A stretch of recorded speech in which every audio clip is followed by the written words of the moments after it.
Yo les amis, j'espère que vous allez bien. On se retrouve pour le débrief de ce match entre le Paris Saint-Germain et le Bayern Munich.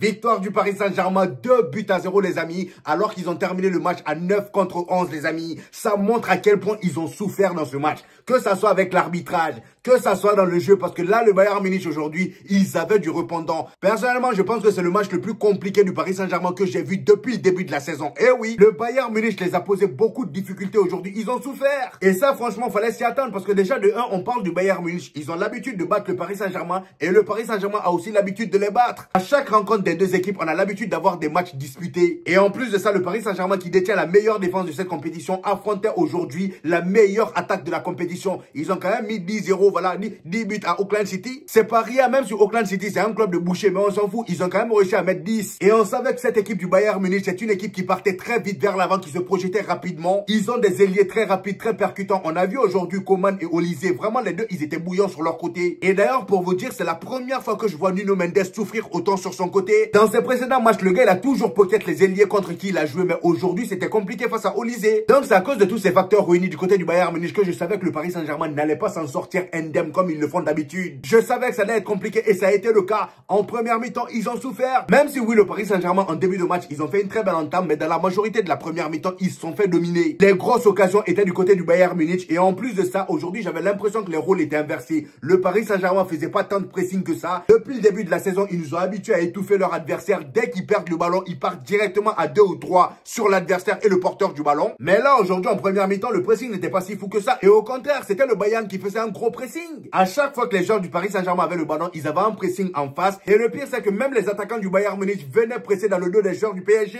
Et c'est là, je me suis dit, ouais, j'attends voir comment le Paris Saint-Germain va se sortir de là. Le match était complètement indécis et franchement, les gars, c'était un régal. Ça, c'était un vrai match de haut niveau. Le Bayern Munich aujourd'hui était venu pour en découdre. Et d'ailleurs, avant la fin de la première mi-temps, ils ont marqué un but qui malheureusement était hors jeu. Et franchement, chapeau aux défenseurs du Paris Saint-Germain qui ont très bien joué le piège du hors jeu aujourd'hui. Il y a eu plusieurs actions dans le match aujourd'hui où ils auraient pu se faire avoir par le Bayern Munich. Mais grâce à leur très bon alignement, il y avait toujours hors jeu. C'est là on voit que cette équipe du Paris Saint-Germain là, ils viennent pas sur le terrain par hasard. Tout est travaillé, tout est calculé. Même dans la difficulté, tu vois leur état d'esprit. Ils n'abandonnent pas. Il n'y a qu'à prendre l'exemple de Désiré Doué qui a été auteur d'un magnifique but aujourd'hui. En première mi-temps, le gars n'était pas terrible. Aujourd'hui, offensivement, les deux qui sortaient du lot, c'était Bradley Barcola et Kvaratskhelia. Kvaratskhelia sur son côté, le gars, il avait tout le monde. Kvaratskhelia sur son côté, aujourd'hui, il était inarrêtable, surtout en première mi-temps. Il te prend le ballon, il traverse tout le monde, jusqu'à devant le gardien, jusqu'à devant Neuer. Et c'est devant Neuer qu'ils arrivaient à l'arrêter. Sinon, le gars, vraiment, il n'y avait personne pour l'arrêter aujourd'hui. Barcola, c'était pareil. Le gars, il a fait tellement d'efforts aujourd'hui. Ça m'a même fait de la peine quand je l'ai vu se faire remplacer parce que le gars, en début de saison, il était titulaire. Il a réussi à avoir une place de titulaire dans cette équipe du Paris Saint-Germain. Mais au fur et à mesure de la saison, avec l'explosion des 3 trios de devant, c'est-à-dire Ousmane Dembélé, Kvaratskhelia et Désiré Doué, le gars, il a malheureusement perdu sa place. Et là, depuis quelques temps, surtout le précédent match du Paris Saint-Germain en Coupe du Monde des clubs, le gars, il est cheaté. Aujourd'hui, il fallait le voir comment il faisait les efforts. Il courait de partout. Les contrôles, j'en parle même pas. Le gars, il te fait un contrôle, il élimine 2 joueurs du Bayern Munich en même temps. Il était trop fort. La seule chose qui, pour moi, le gars, il doit travailler encore, c'est sa finition. Voilà. Aujourd'hui, il a raté une grosse occasion face à Neuer.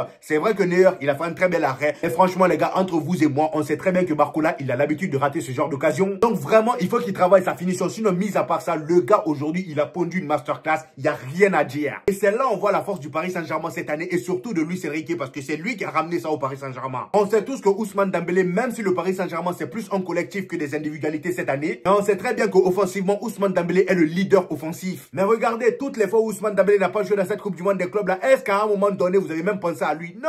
Tellement tout le monde est rodé, ils réussissent même à te faire oublier le leader et c'est ça j'aime avec cette équipe. Aujourd'hui, encore une fois, malgré qu'Ousmane Dembélé n'était pas là, Bradley Barcola a pris ses responsabilités. Il a joué comme un patron, comme si c'était lui le leader. À un moment même, je trouvais que c'était le seul qui faisait le pressing. Tout le monde était là à le regarder, c'était le seul qui courait de partout. Et c'est pourquoi en deuxième mi-temps, j'ai eu un peu la haine de le voir sortir parce que franchement, si j'étais à la place de Luis Enrique, moi j'aurais sorti Désiré Doué. Mais encore une fois, Luis Enrique a toujours raison. Le gars, il sait ce qu'il fait. Avant même de parler de l'entrée d'Ousmane Dembélé et de la deuxième mi-temps, parlons déjà de Musiala qui s'est blessé. Franchement, grosse pensée à lui. Le gars, il a eu une vilaine blessure. J'espère que vous avez vu. Son pied était complètement tordu comme ça. Je pense que c'est une cassure. Hein. Je sais pas comment il s'appelle ce genre de blessure là, mais la blessure était vraiment vilaine. J'espère que tout ira mieux pour lui et qu'il va vite se faire soigner parce que vu comment Donnarumma pleurait, même lui, il a été touché. Et c'est sur cette mauvaise action qu'on termine la première mi-temps. La deuxième mi-temps arrive. Le Paris Saint-Germain revient sur le terrain. terrain complètement requinqué, je vois une équipe du Paris Saint-Germain qui commence enfin à presser vraiment comme ils le font d'habitude. Ça commençait à se créer de plus en plus d'occasions. Ils commençaient à avoir un peu de maîtrise parce qu'en première mi-temps, la maîtrise du ballon était du côté du Bayern Munich. Ça, faut se dire la vérité. Le trio du milieu du Paris Saint-Germain avait un peu de mal à avoir le contrôle du ballon. Mais en deuxième mi-temps, franchement, ils ont très bien commencé. Même si oui, le Bayern Munich continuait aussi à avoir le pied sur le ballon. Franchement, le match aujourd'hui était indécis jusqu'à ce qu'il y ait le but. Ils sont restés dans ça et d'un coup, sur une magnifique action du Paris Saint-Germain, il y a Désiré Doué, voilà, qui devait sortir en première mi-temps parce que comme je vous l'ai dit, si j'étais à la place de Luis Enrique, je l'aurais sorti. Mais heureusement pour les fans du Paris Saint-Germain, leur entraîneur est un visionnaire. Le gars, il savait pourquoi il a laissé Désiré Doué sur le terrain.